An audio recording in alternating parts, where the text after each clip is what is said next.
حضرت عمر نے شہادت سے کچھ دن قبل کیا خواب دیکھا؟ ابو لولو فیروز کا کیا انجام ہوا؟ اور حضرت عمر کو حجرہ عائشہ رضی اللہ تعالیٰ عنہ میں جگہ کس طرح ملی؟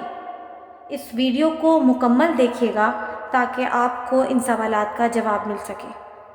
بسم اللہ الرحمن الرحیم۔ قرآنک ایتھکس کے ناظرین کو السلام علیکم۔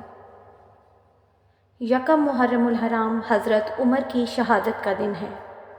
آج میں آپ کو حضرت عمر کے اوصاف، ان کی فتوحات اور جو اصطلاحات انہوں نے اسلامی معاشرے میں قائم کی ان کے بارے میں بتاؤں گی، اور حضرت عمر کی شہادت کے واقعے کے بارے میں بتاؤں گی۔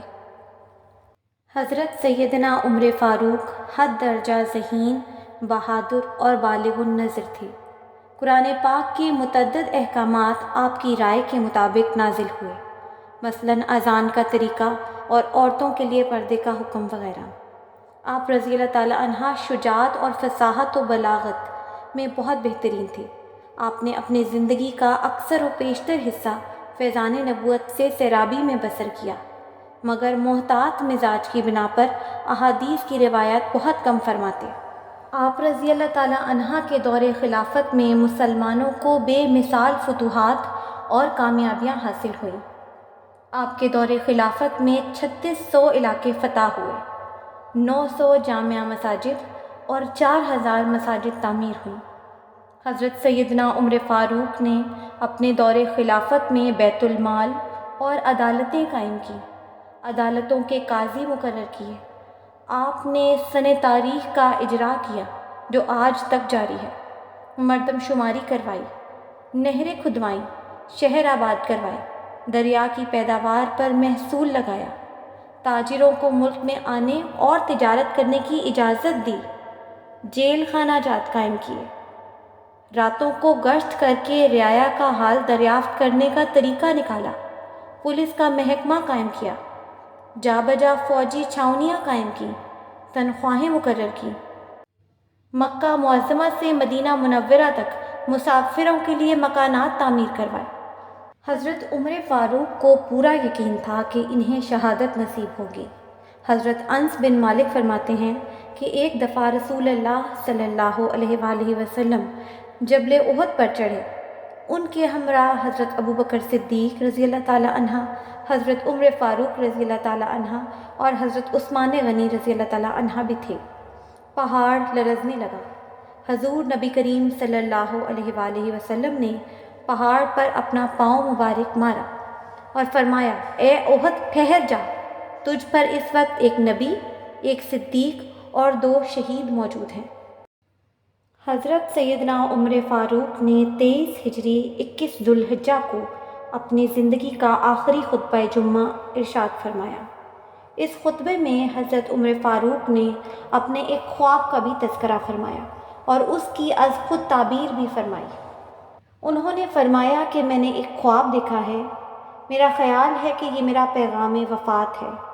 میں نے دیکھا کہ ایک مرغ نے مجھے 2 دفعہ چونچ ماری ہے اور مجھے یاد پڑتا ہے کہ وہ سرخ رنگ کا تھا۔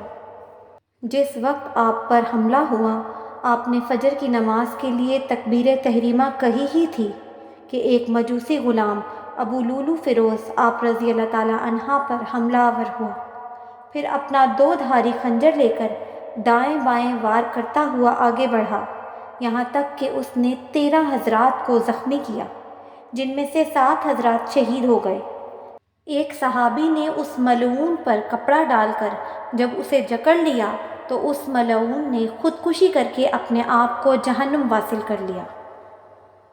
حضرت عمر نے حضرت عبد الرحمن بن عوف کا ہاتھ پکڑا اور انہیں امامت کے لیے مصلی پر کھڑا کر دیا۔ حضرت عبد الرحمن بن عوف نے مختصر نماز پڑھائی۔ اس کے بعد زخمی حالت میں حضرت عمر فاروق رضی اللہ تعالیٰ عنہ کو ان کے گھر منتقل کیا گیا۔ صحابہ بھی ان کے ساتھ ساتھ آئے۔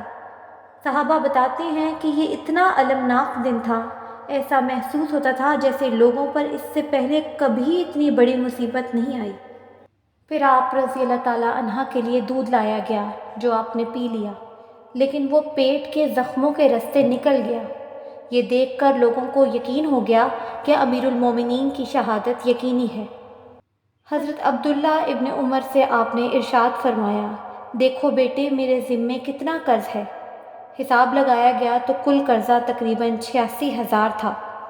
تو حضرت عمر نے اپنے بیٹے حضرت عبداللہ بن عمر کو قرض کی ادائیگی کا حکم دیا اور فرمایا کہ تم ام المومنین سیدہ عائشہ صدیقہ کے پاس جاؤ اور انہیں کہنا کہ عمر نے آپ کی خدمت میں سلام عرض کیا ہے۔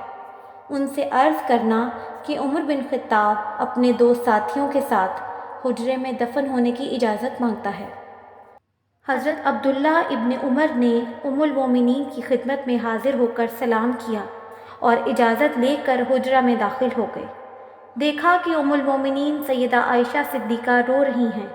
حضرت عبداللہ ابن عمر نے عرض کی، عمر بن خطاب آپ رضی اللہ تعالیٰ عنہ کو سلام کہتے ہیں اور انہوں نے اپنے 2 ساتھیوں کے ساتھ آپ کے حجرے میں دفن ہونے کی اجازت چاہی ہے۔ ام المومنین سیدہ عائشہ صدیقہ نے فرمایا، میں نے یہ جگہ اپنے لیے خاص کر رکھی تھی، مگر آج میں انہیں اپنے اوپر ترجیح دیتی ہوں۔ حضرت عبداللہ بن عمر نے واپس آ کر امیر المومنین حضرت عمر فاروق سے عرض کیا کہ ام المومنین سیدہ عائشہ نے اجازت دے دی ہے۔ آپ نے فرمایا، اللہ کا شکر ہے، میرے لیے سب سے اہم معاملہ یہی تھا۔ دیکھو، جب میں دنیا سے رخصت ہو جاؤں تو مجھے اٹھا کر لے جانا اور ایک بار پھر ان سے ان کے حجرے میں داخل ہونے سے پہلے درخواست کرنا۔